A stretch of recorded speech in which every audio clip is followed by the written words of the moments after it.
of this 12th National Congress, and we are presenting it to the Congress for its adoption.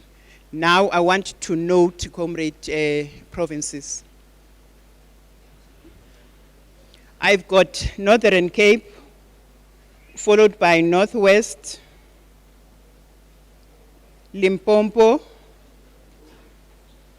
Gauteng, KZN,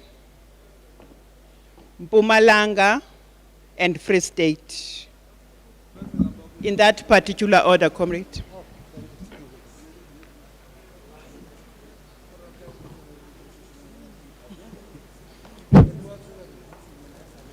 Can you start Northern Cape?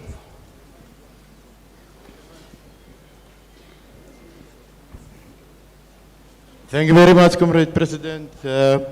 As a Northern Cape, we want to move for the adoption of the declaration, and we hope the others will follow in seconding. Thank you very much. Thanks very much, Northern Cape. Northern Cape is moving for the adoption of the declaration. Can we hear Northwest?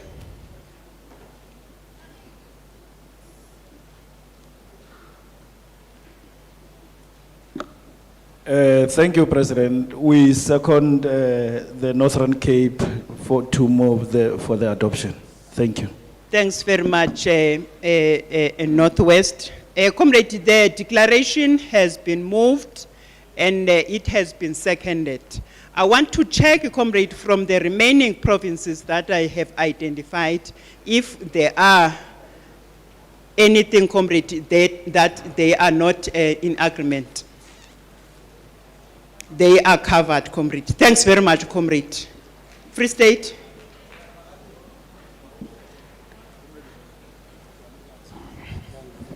Limpopo. Thanks, President. Thanks, President. As Free State, we acknowledge the declaration, but we have observed that the declaration has not acknowledged the fact that our trade union has successfully launched the history book. So we want to move that the declaration should also cover the success of the history book. Thanks. Thanks for that, comrade.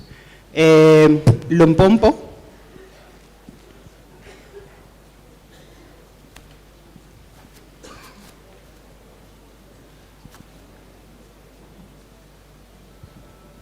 President, thanks very much. We agree with other provinces, but we think that there is an omission because the declaration does acknowledge the establishment of the National Task Team on the young workers. But there is a motion which was seconded, which is a resolution on the establishment of the women's desk. Yes, okay. With that, President, we then agree. Thanks very much. Okay. Thanks very much, comrade, for those additions to the declaration. I think, comrade, the declaration has been.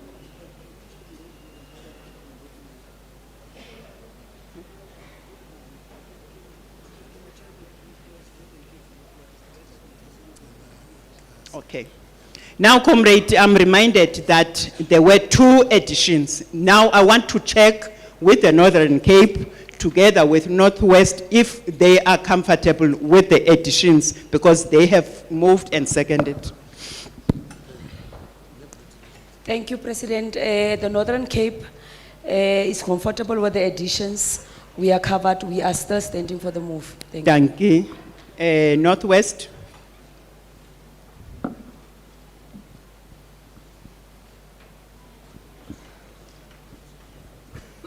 No, thank you very much, President. We are covered by those additions from 2 provinces. Thanks very much. Thanks very much, comrade. I think the Congress can give itself a round of applause for the adoption of the declaration.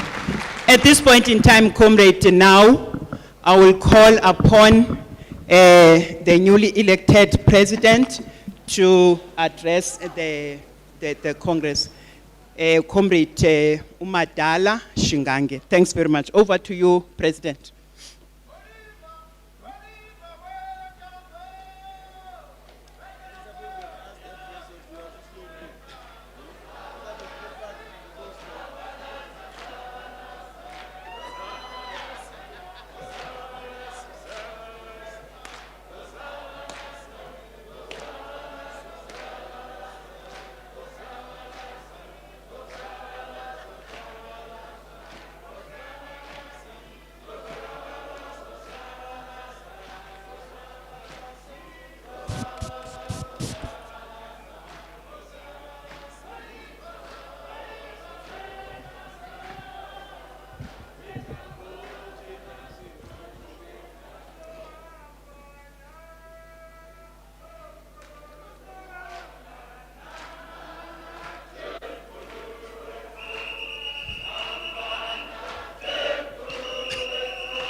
Awethu Matla Karuna Aqeqeshe wamakirila Aqeqeshe lamasud Aqeqeshe wamakirila Aqeqeshe wamakumane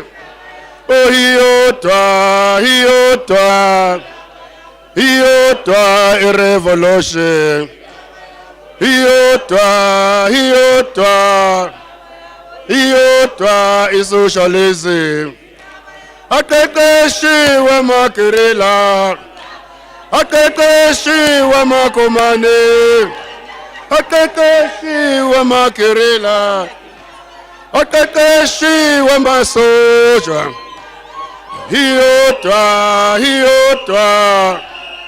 Hiyotwa revolution Hiyotwa iyodwa irevolution. Aqeqeshiwe Makerela, aqeqeshiwe Makomane, aqeqeshiwe Makerela, aqeqeshiwe Masotsha.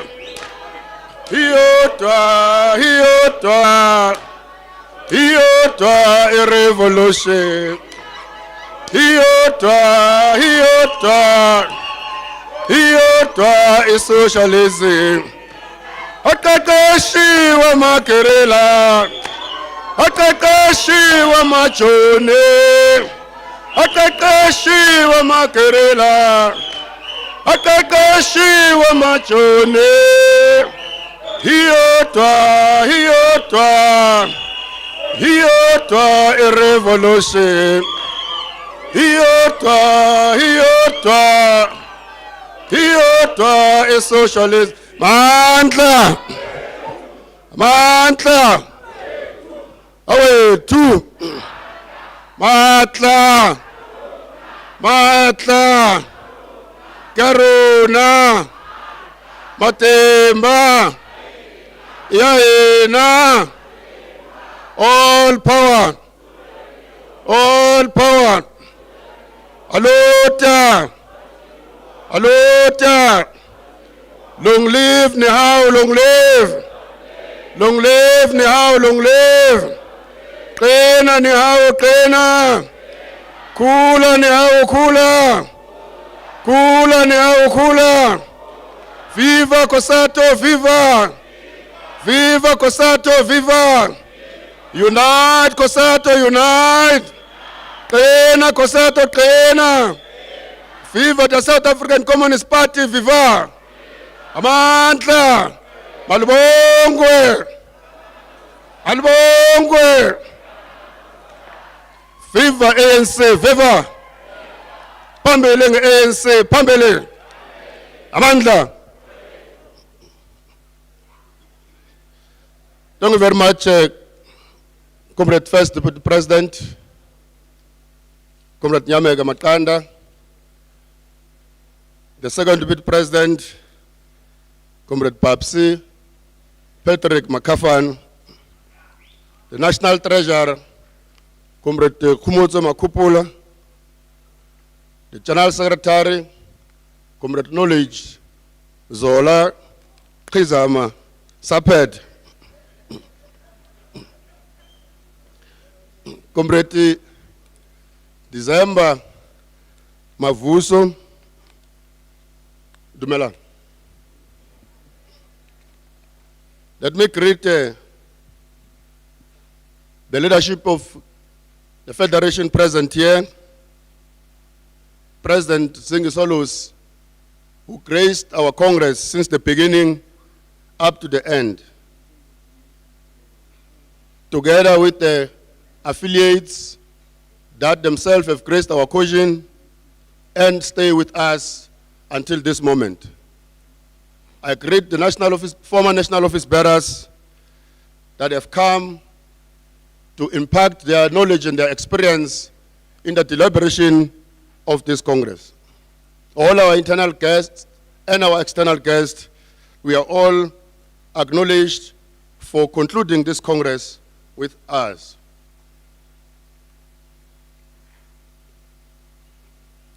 We have arrived, comrade, at the conclusion of this important meeting of the workers, the National Congress, which is the first National Congress for many or some of our delegates that were present here, and its valuable experience for the future of the Union is because of their presence here.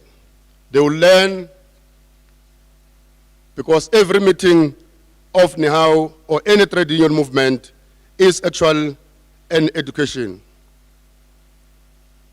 It is also the last Congress for some of the delegates here who may not return to this platform for various reasons, but the experience of these outgoing members and shop stewards reflect in the capacity and the spirit of our union in our daily struggles. But specifically, comrades, And most importantly, this Congress is a departure Congress for our immediate former President, Comrade Mzwandile Michael Makwaiba. He departs as a national office bearer and as a president of this great and giant union. I can confidently speak on behalf of members of the union that converged here to say that we derive great pride from the fact that we all had the privilege to be led by a shop steward of Comrade Mzwandile Makwaiba Skaliba as a president.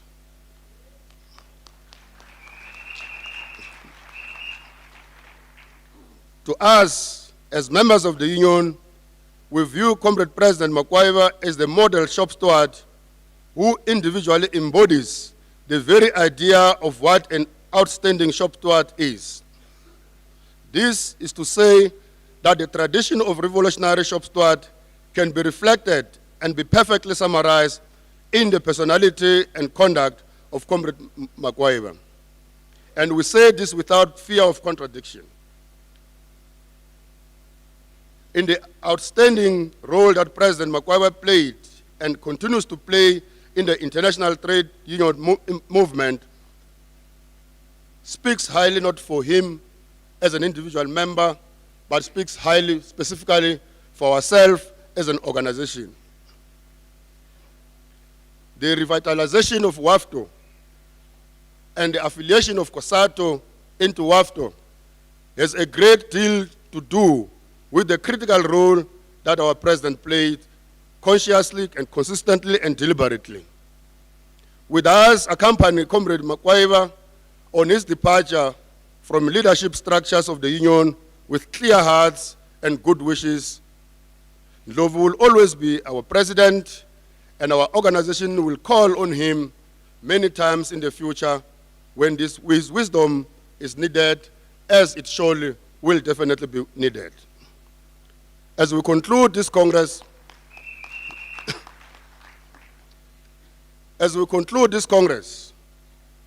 we are supposed to ask ourselves important questions about the success of this important gathering of workers.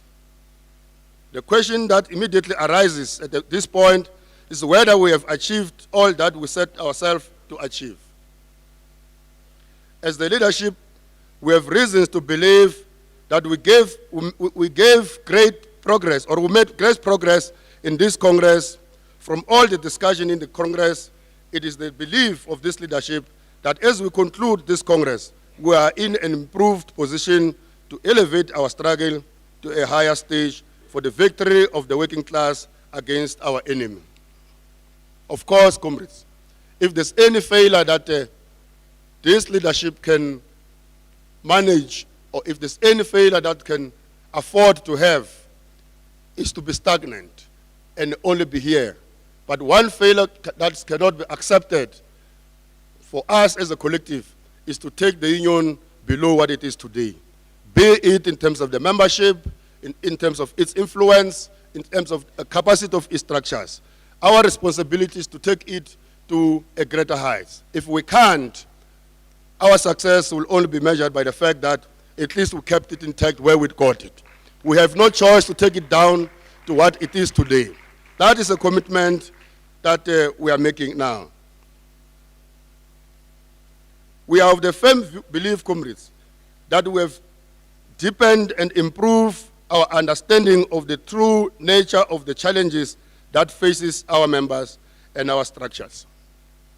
We believe that we should be in a position now to articulate clearly the strategy and plans that we have developed and adopted in order to respond to the challenges of our day and project a clear program over the medium term. It is our belief, too, that the members of the organization, as represented by these delegates, have been able to select the most suitable and capable of shop stewards and officials to steer the ship in the correct direction and carry out the necessary tasks to fulfill the aspirations as a class. We also believe that if we can call this Congress successful, we must have been able to raise our collective consciousness in relation to the task we have as an organization in the wider political space in connection with, in connection to the struggle of the society and the National Democratic Revolution in general.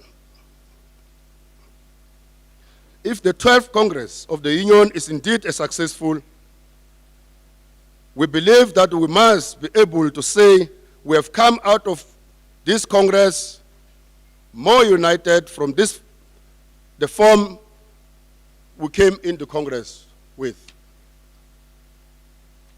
If we were to proclaim, comrades, that we have had a successful Congress, it is when we can boldly proclaim that as we depart from this Congress, we are more united than when we came into this Congress.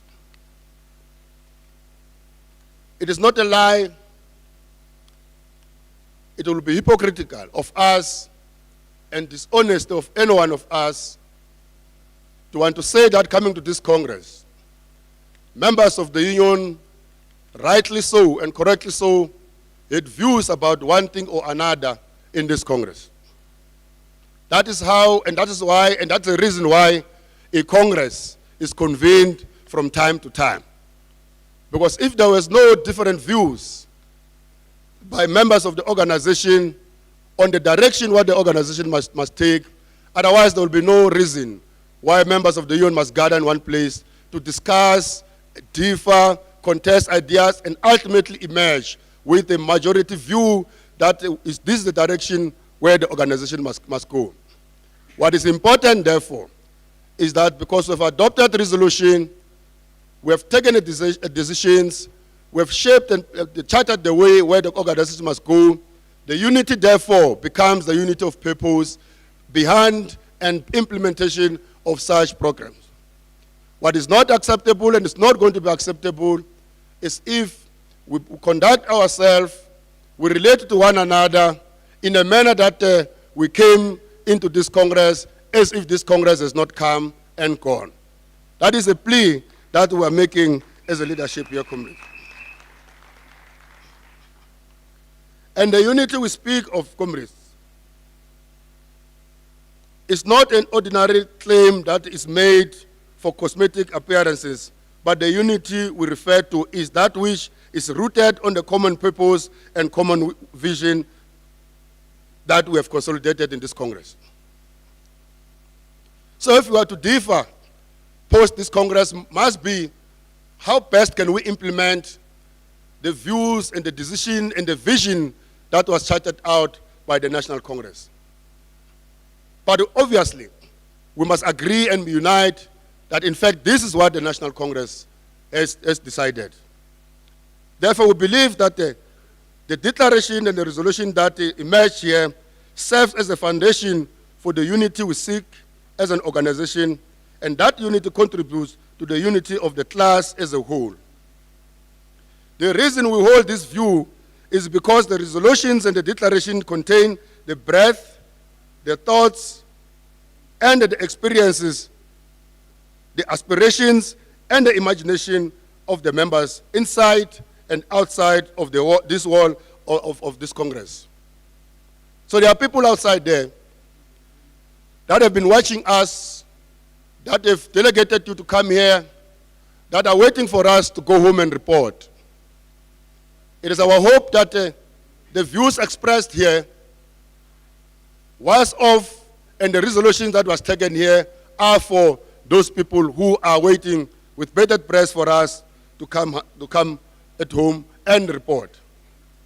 This whole, comrades, merely contains a perfect summary of the relevant experiences and knowledge of the masses of the oppressed working class. Having listened to the deliberations in various commissions, you will gather and understand and be satisfied that the issues we're raising here are the issues that represent the broader society, the working class, but more importantly, the members we represent. The whole thinking of the delegates here, comrades, we believe, is inspired and shaped by the knowledge and the perspective of the workers out there, without whom we could have not sit as we are sitting here today. But comrades, the most important thing is that whether these beliefs that we hold are true or not true will be proven on the ground. The things we have decided here will be proven on the ground through our daily organizing work in the workplaces where our structures exist. And this is to say, the outcomes of this intensive Congress will be confirmed or disputed by how our decisions and programs are received and carried out in the workplace as a primary habitant of the trade union by our shop stewards and the members. We exist by the primary inhabitant. We mean the trade union does not exist in head office. The trade union does not exist in provincial offices. It doesn't exist here in the Congress. It exists in the workplace. The things we have decided here, we can have them in our heads. We can draft them. But if the members don't feel them, if they don't accept them, if they don't practicalize them, it means they will remain in our heads. They will remain here in the Congress.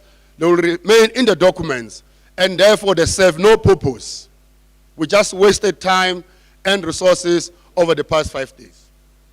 So the point we're making is that part of the task that we have ahead is to ensure that we synchronize our work in the workplace where the organization belongs. The work and the deliberations that was done over the past 5 days cannot be declared automatically relevant, comrades, unless those outcomes are tested in the area where the trade union practice its art, which is the workplace. As we finish and round up this National Congress, it is our view that we must carry the memory of this particular Congress. Some key principles that were affirmed in our Congress discussions. These principles continue to confirm and emphasize the character of our union, which we all have responsibility to defend. There's no use of any organization to have beliefs and perspectives and principles if that organization, the shop steward battalion of that organization, the leadership of that organization, the members, can't defend those principles. There's no use to say this is what I believe, but they're not prepared to fight and defend for them. So we're reaffirming that all that we should believe in as a union, we must be able to defend them. It is important that we must always put it clear for all concerned to see and understand that our orientation to our work as a revolutionary union has its foundation in the understanding that ours is not an orientation to cooperate with the system by which we are oppressed, but ours is to wage a consistent struggle that is ultimately intended to undermine and collapse the system of capitalism as a whole, than cooperate to sustain it. I want to repeat this, comrades. It is important that we must always put it clear for all out there to see and understand that our orientation to our work as a revolutionary union has its foundation in the understanding that ours is not the orientation to cooperate with the system by which we are oppressed. The system that oppresses us, we have no business cooperating with it. That's our orientation.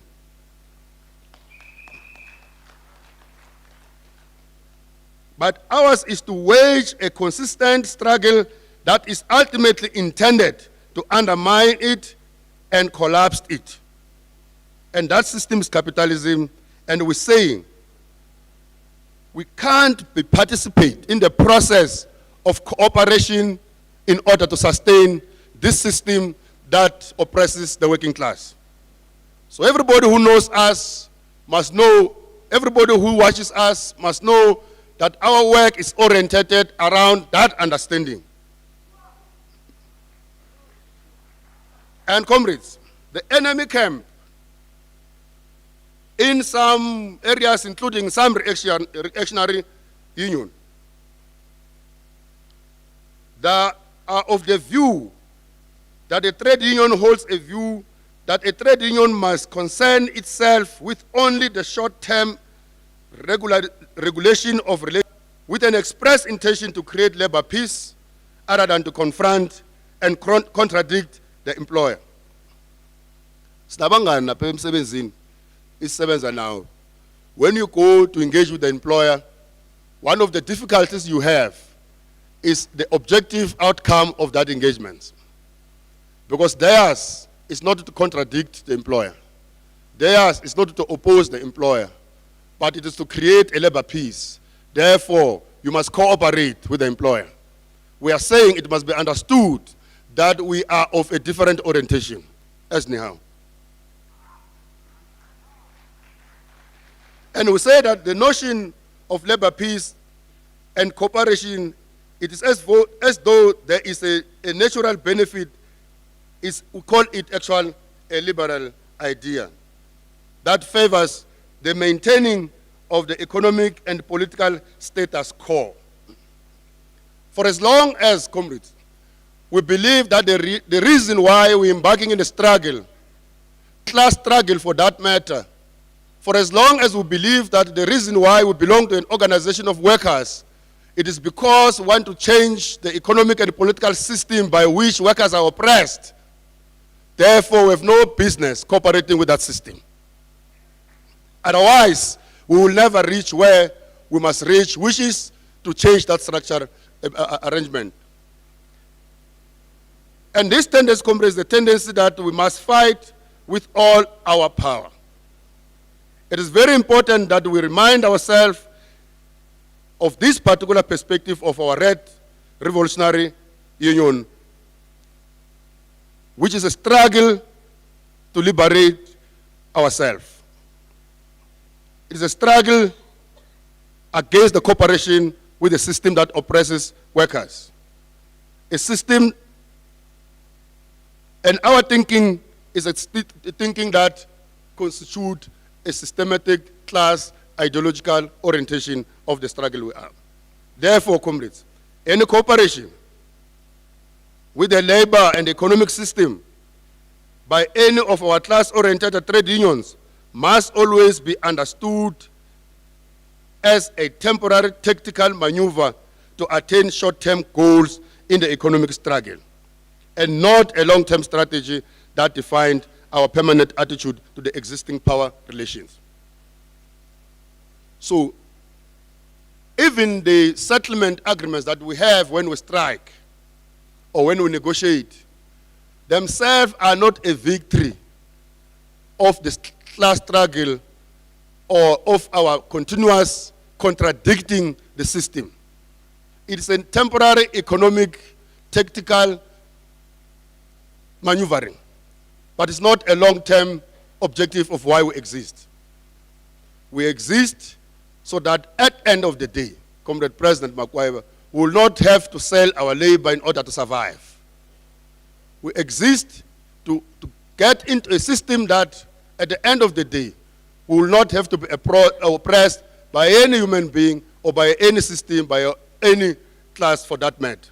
That's our orientation. So the few things we gain when we negotiate, the few things we gain when we bargain are temporary, comrade, and not long-term one.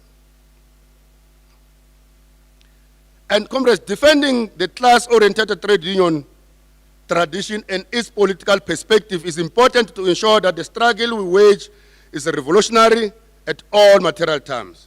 And to defend the character of the program we pursue is as important as defending the position of the motive forces in a revolutionary struggle. And for that reason, this Congress bears the responsibility to articulate for the purpose of the present political moment our understanding of the state of the motive forces in the NDR. Our understanding of the motive forces goes beyond the mere accidental association of groups with interests on a particular political program as a potential beneficiaries, but our perspective identifies motive forces as that category of social forces whose interest class position guarantees the sustainability of the whole transformation agenda, while its revolutionary demands and revolutionary actions shapes its direction and content. The motive forces has the most enduring revolutionary potential to carry the struggle to its logical conclusion. And as a result of its objective position, not only its short-term decision, the motive forces of any revolution are tied not only to the result of the revolutionary effort, but are placed at those who pay the greatest price to its execution. Those who stand to benefit when the revolution succeeds and to perish when the revolution doesn't succeed, as also have a duty and responsibility that at some form or another, they will pay the greatest price in order to pursue that revolution. And that's us. We have no option to jump out of this course. Others may have an option to can jump out.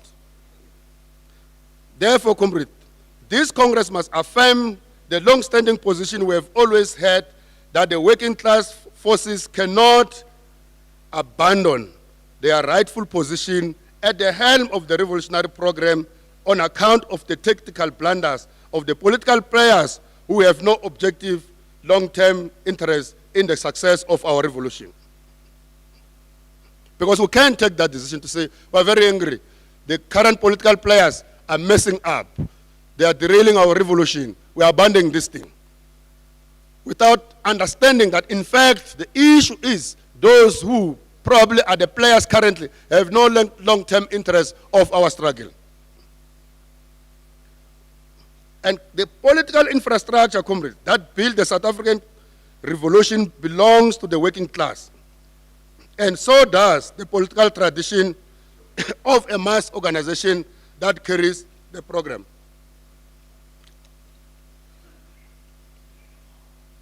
So the infrastructure that we have in South Africa to carry our struggle, if it was to be effective, lies here. And if it was to include the broader masses of our society, lies here in the working class. The others are complementary. The others are not sustainable. But the working class, they constitute the deepest infrastructure of this political system. The organization of the working class, especially the Red Trade Union like ourselves, bears the greatest responsibility to defend the revolution because they are the main category of social forces at the cutting edge of the contradictions that the revolution seeks to resolve. When the revolution has resolved all its objectives is when us as workers shall have been moved from the position we occupy in society to the position that we require to be, which that is a classless society, and no one can oppress us.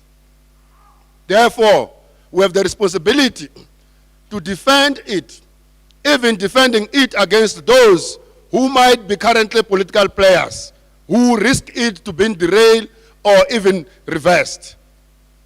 We have a responsibility to defend it because we will not find no other path that is going to take us to our intended destination. The working class, therefore, comrades, does not have the privilege to abandon the political terrain and leave politics to politicians because its own political and economic demands are the foundation of all political processes in the first place. The working class must never be seen only as a trade union economic demands, but must be seen as a totality of the socio-economic necessity that necessitates of the popular forces and the disadvantaged masses. The union is challenged in the present epoch to defend its base. Very important. We are challenged, comrades, as we leave this union, to build and defend our base.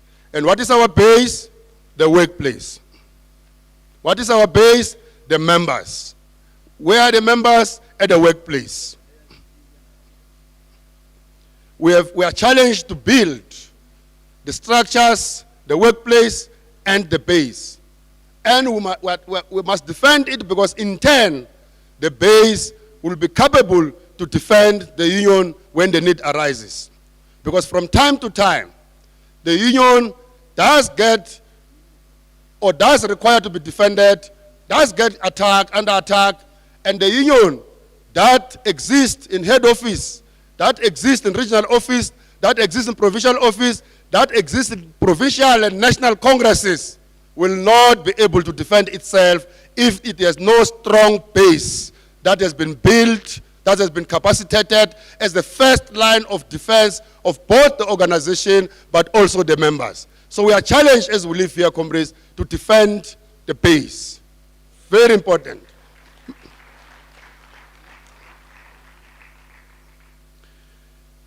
And this is in line with our earlier themes in our national congresses. When we say defend the base, we refer to the whole space where we exist. Individual workplaces, as I've already outlined. We are also challenged, comrades, that the foundation of the internal solidarity of the union occurs among branches of the same sector, be it different locations, among different branches or different sectors in the same locality, and among unions of the federation in one or several locations. Comrades, yes, we don't know whether the provinces will agree, but we've already begun to try and implement that. It will not assist the union to defend itself and defend the base and defend its members if we have got no sense of solidarity amongst members, among branches, among sectors, and across the sectors. When the workers in the state-owned enterprises or entities that we organize are under attack, and the workers in the same region or in the same localities from another branch of state admin don't pay attention to that. When they are finished with the state-owned institutions, they will come to the state admin. They will finish you. When they are done, they will go to health. They will finish you. You are found in the same region, but you can't defend one another because you are not in the same sector, because you are not in the same branch, because you are not in the same localities. That, comrades, is going to finish us off. What we are raising here, part of the defense of the base, means that we must reimagine the spirit of solidarity amongst workers. No worker, no sector, no branch, no member of the union can be attacked by an employer and other members look the other way. It shouldn't be. It shouldn't.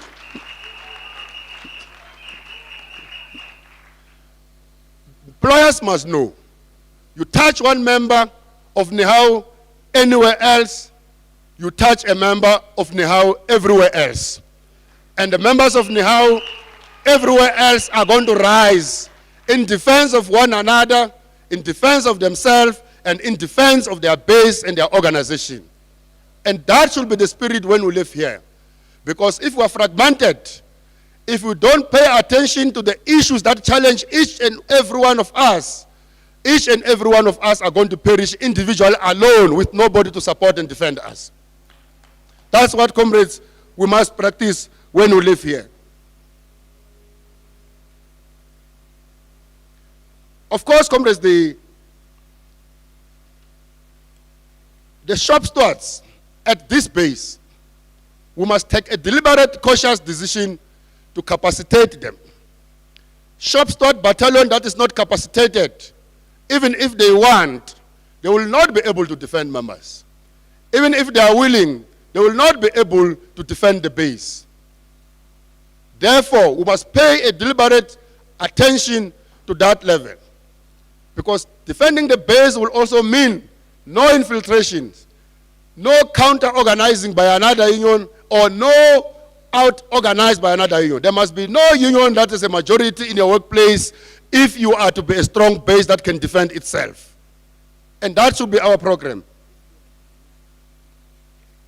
So we were saying, we were told that in one province, as we live here on the 11th or 12th, is having a provincial march to one department. And we felt that we might not be successful if we are going to leave the other sectors. Because we will be the small number of the people in that sector. When we are done, another workers in another sector will feel the pressure. We must go there. We will never make any impact. We are said to the leadership of that province, hold on, mobilize all workers in that locality, in that area, in that province, in that region. All of them must go to that branch or that sector that's attacking workers and defend the workers there. This is a practice that we are doing.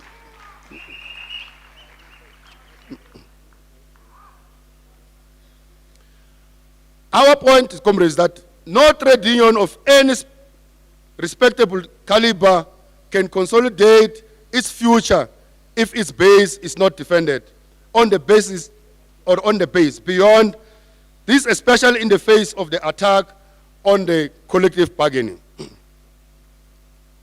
Because collective bargaining not only affects the members at the base, but also happens and practiced and implemented at the base. And if we are to defend collective bargaining as an immediate task, it means we must have a strong base. The duty to defend collective bargaining is as basic as the duty to defend our very own right to exist as an organization. If we can't collectively bargain for our members, we have no reason to exist in the workplace. What are we doing then?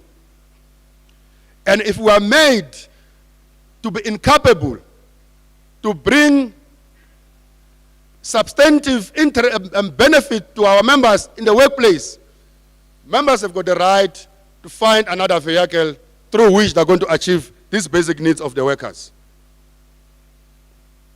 The attack on the rise to collective bargaining is an attack on the very basis of why South African political can be called a progressive, let alone revolutionary.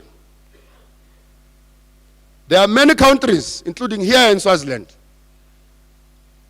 including there in Zimbabwe, that workers have no right to collective bargaining. Their political system is different to our political system. Our political system is called revolutionary and progressive because it allows workers the rights. When you attack that right, you're actually attacking the very basis of the revolution and your progressiveness. This, we call it an Americanization of South Africa. So we're not going to tolerate, comrades. It must be clear, it must be known. Any person who comes in front of us or across us, who comes and represents government, will never hear the end of this thing, of the undermining and the collective bargaining. They will never hear the end of it. Doesn't matter who you are, small, big, old, young, we will always say, we think, we feel, we know that collective bargaining is under attack. We don't care at this point in time, comrades, what will be the outcome of the Constitutional Court about the Resolution 1 of 2018. All we are saying to the state, you will not hear the end of this thing, whether you win or not. You're not going to win against workers. We want that resolution to be implemented. Doesn't matter the outcome of that thing. Like President Makweva said, the Constitutional Court will probably not rule in your favor because those are the laws that represent the class that oppresses you. It may not rule in this class that is oppressed, and therefore we must know. We must begin afresh to campaign, to fight for the right of collective bargaining. So if you are a head of the state that understand particularly the result of this election, you will dare not ignore this call. This call says, whether you win in court or not, implement Resolution 1 of 2018. That's what is going to give you peace with workers. Doesn't matter what the Constitutional Court says. You have got the moral, political responsibility and duty, at least, to reclaim some form of legitimacy and credibility in the eyes of the working class, particularly the public servants. One, because if you defeat or you think you're going to defeat the public servants, every worker in every sector will know, as it has happened now, this thing is coming to us. And the country, you can dream, will not know any peace for as long as the workers are angry. And if you are a head of the state, you don't want to be responsible of unstable country because you have angered workers. So we're making that call, comrades. For those who have moral responsibility and the responsibility as a custodians of all the laws that we have today. Not only having fought for them, but also having legislated them. They've got a duty to defend them. But of course, comrades, much as we know that these are the fruits of democracy, we must warn workers here, members of NIHAU, and across the country that always the workers are always at the risk of losing the gains and the rights that they do not defend. Any right that we have today as a worker, no one was happy to give you for free. You fought for it. But it doesn't stop the employers and the system to try and reverse that. Therefore, we must continuously be vigilant and defend these rights, because bit by bit, they are being reversed. You had a right through the collective argument of pay progression. It has been taken away now. It's a right. You have a right to be safe in the workplace. But how many of our shops that were suspended during COVID when they refused to touch the work that is dangerous, that is enshrined in the occupational health and safety? Our members had to be dismissed for refusing to touch the work of that is dangerous. That's your right, but it was reversed. So if you don't defend your rights, you will always have a situation where your rights are taken away. It is the same as once a revolutionary, sometimes you can be counter-revolutionary sometimes. It is not given that those that we think they are responsible for the gains we have today, they are not capable of reversing such very same gains. That's why we must always be vigilant and be ready to defend, even defending them against those who might have fought for them. And that is the task that we have, comrades, going forward.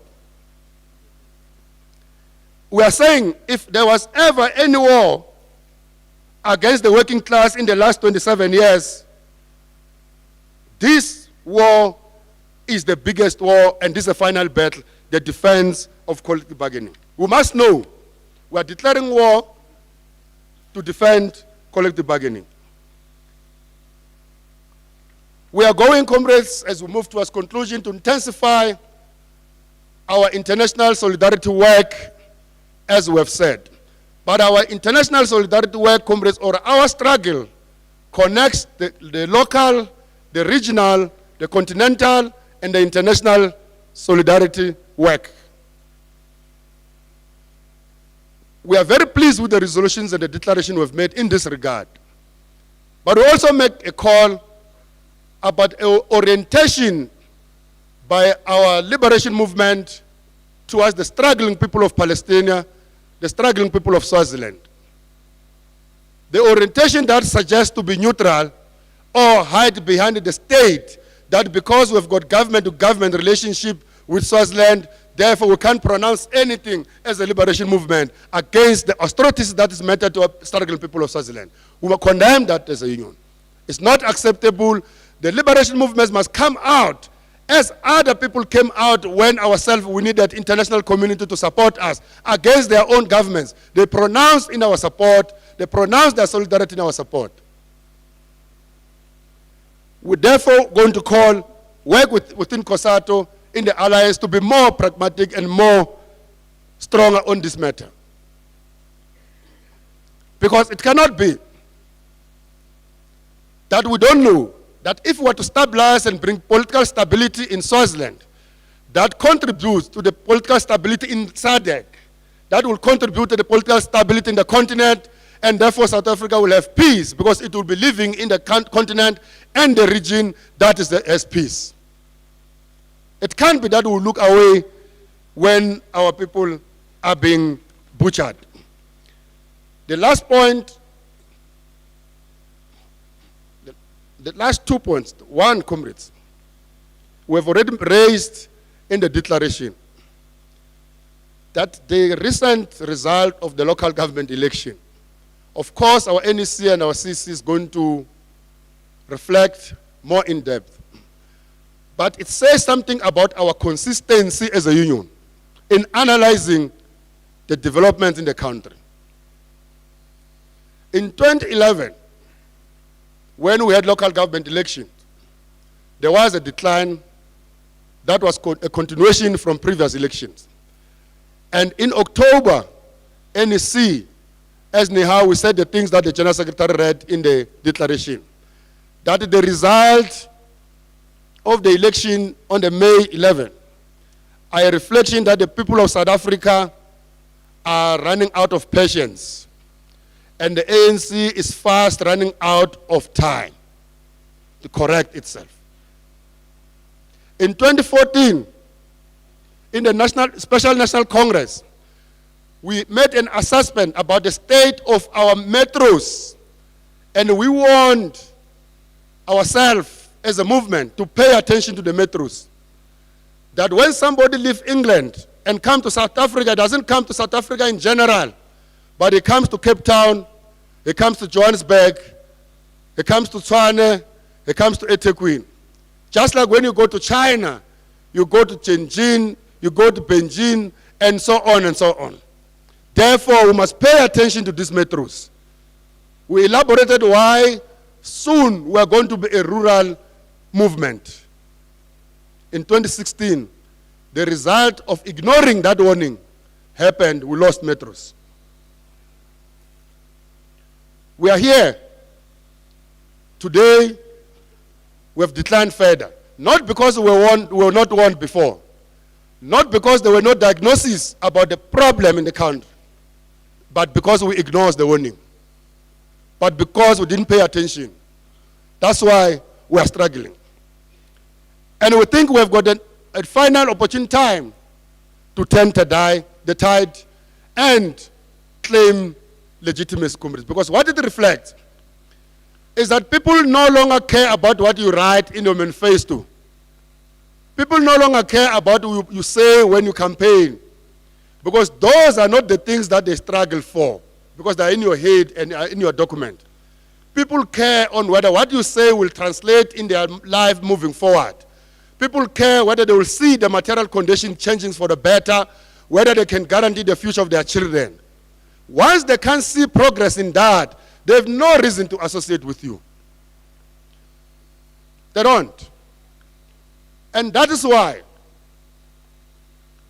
those who distance themselves from the state or the conduct of those who are in state, they are actually saying, you don't campaign for us because when we take somebody to parliament or to the municipality, when he messes up as an organization, we don't take a responsibility because there's a state, there's an organization.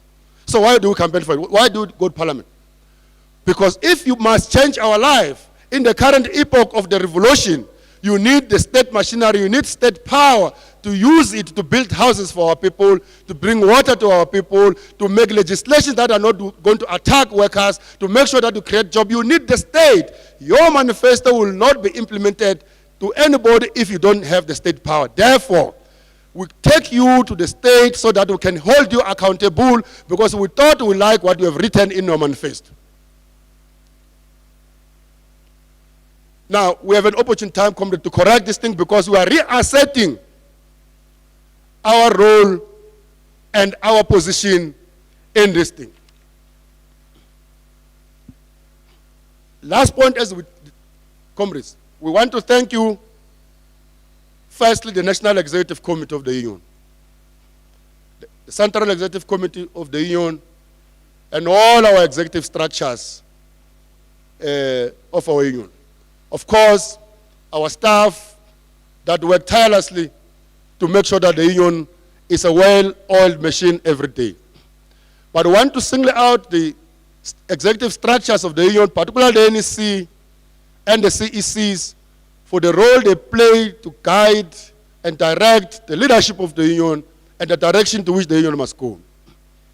And we want to use this Congress to reassert the centrality of the executive structures of the union.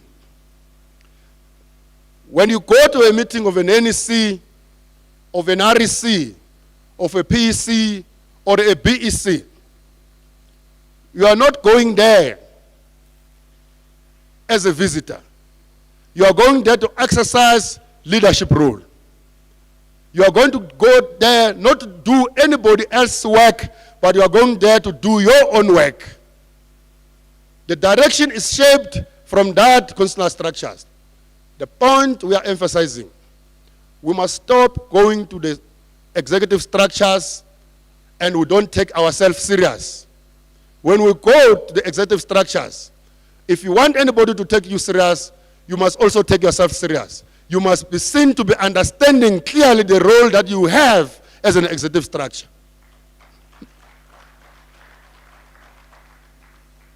Because, comrades, if you blink, when this ship derails, you are not going to say, I was not there. Because we are going to quote the decisions taken where you were present. But because you blinked, then we derailed. Don't blink, comrades. Don't play in the RECs. Be serious in the RECs. That is an important structure, life and blood of our union in the region. But of course, we must applaud you for the role you played coming to this Congress. You demonstrated leadership very clearly. You worked together, you differed, you agreed, Comrade Magel. An element of tactical flexibility from time to time was needed, and it was exercised. And that's why we were able to move forward in this Congress. We have amended some aspects of our Constitution for a purpose, to reassert the centrality of doing things the right way in the union and doing things in terms of our Constitution. We amended it not for its sake, we amended it to clarify our purpose and our orientation and our tradition. But we amended it so that members of the union can have confidence in the structures of the organization so that they don't have to take us to court for them to have a recourse when they are not satisfied with us. It is wrong. It is not acceptable. But if you suffocate members of the union within the structures, they will have no choice but to take you to court. They will have no choice. If you violate your own processes, not respect your own constitution, they have no choice but to seek recourse somewhere else.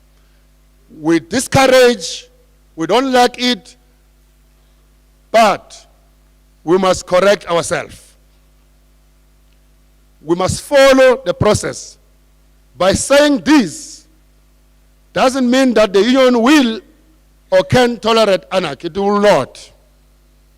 It doesn't mean that the union will not act on the ill discipline. It will. But it will mean it will do so consistently with the policies, and it will not take shortcuts when we apply corrective measures, not destructive measures. We're not going to destroy any member of the union simply because he acted one way or another. None of us here are at the same level of thinking in terms of the understanding of what the union operates. We learn by making mistakes. We always believe we are correct. We always think that we are right. It is only when we are corrected that we realize that we were wrong, and we have learned, and then we will do things the right way the following day. But when I err, when I make a mistake, you destroy me, you remove me from your face. You have not built me, you have not built yourself. You have destroyed yourself, because you're not going to grow. You're going to grow or build a growth of battalion that is angry at you, that resent you in the manner in which you treat your own constituencies. So this is what we are saying to our members, comrades. The unity is not cosmetic. The unity means there must be discipline, but the discipline must be applied correctly, consistently, in affirmance of our Constitution. That's one of the reasons why we have amended our constitution. We will not, and you must not, get tired of engaging one another. As leaders, as members, and as structures. It is only when we talk and we engage that we'll emerge with a better perspective of our organization than to ignore one another and wish each other away. You will not wish a member who wants to be in the house and you use tactics to remove him or her. They will fight back. They will fight back. It will not work. We are in court with many of our members. We spend monies of workers to defend ourselves against the members. Both the membership of the union must stop using their own subscription to defend the union against themselves. Because when you take us to court, comrades, we have no man as individual leaders of the union. We will take there from where you pay and we'll take lawyers to court. It is your money that we're in court that actually we're defending ourselves against you. So go easy.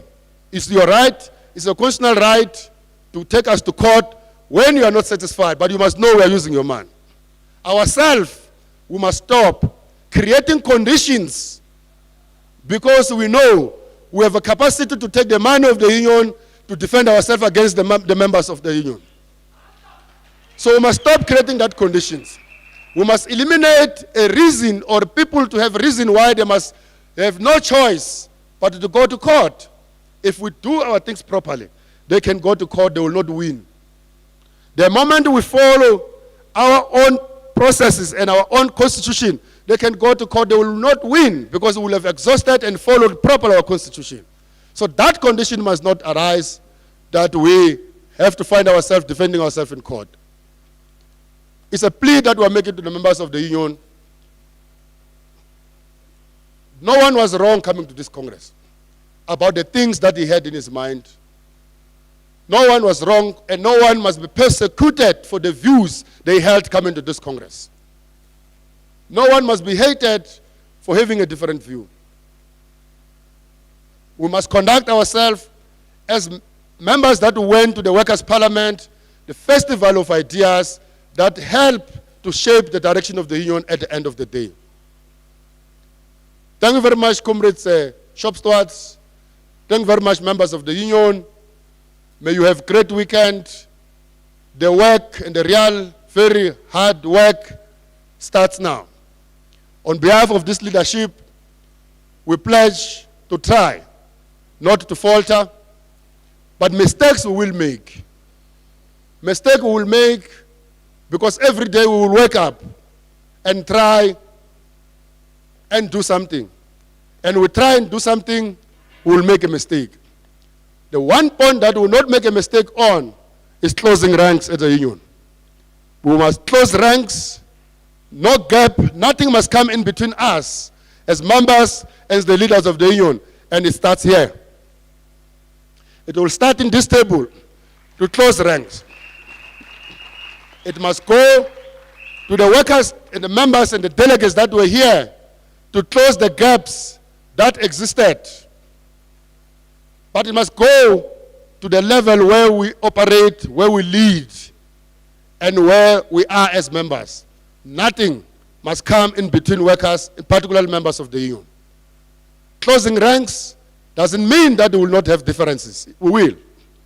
Closing ranks doesn't mean that we will ignore wrong things that are done by some of us. We will not. But closing ranks means we will be together because we are a family and no one will ever deter us from that unit. Amandla! Awethu! Aluta! Sekotala senekela ngamandla ethu sekotala ngegazi lethu sekotala ngamandla ethu sekotala amandla wethu mawasikhokhele igazi lethu malesikhulule amandla wethu mawasikhokhele igazi lethu malesikhulule sekudala ngamandla ethu sekudala mandla. Thank you very much, comrades. The 12th National Congress is officially closed. Drive safely, flight safely. Thank you very much. Amandla.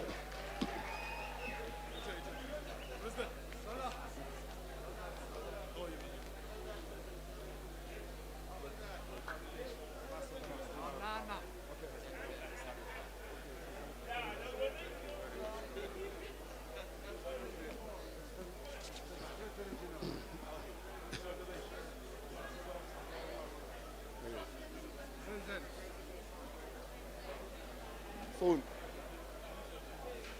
Comrades, there is a comrade that have lost the phone. If anyone have picked up a phone, here is the owner. Oh, battery. Oh, battery.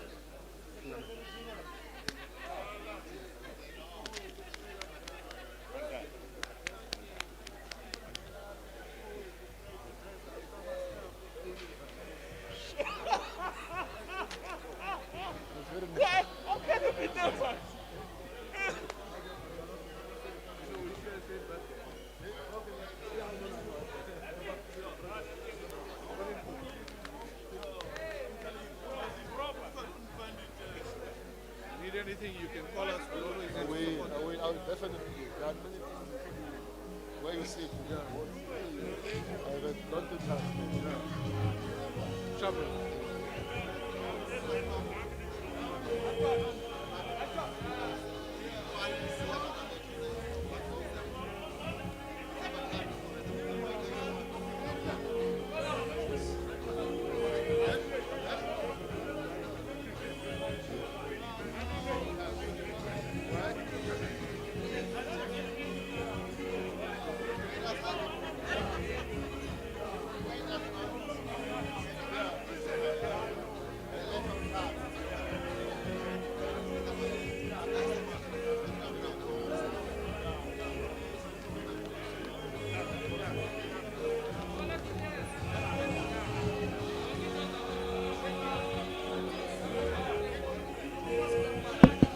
Comrades, lost and found phone.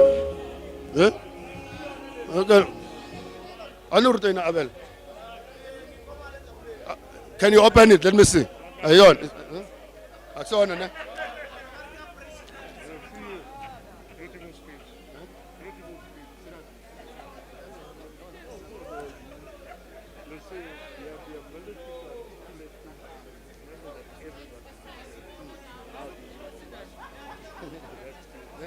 Go.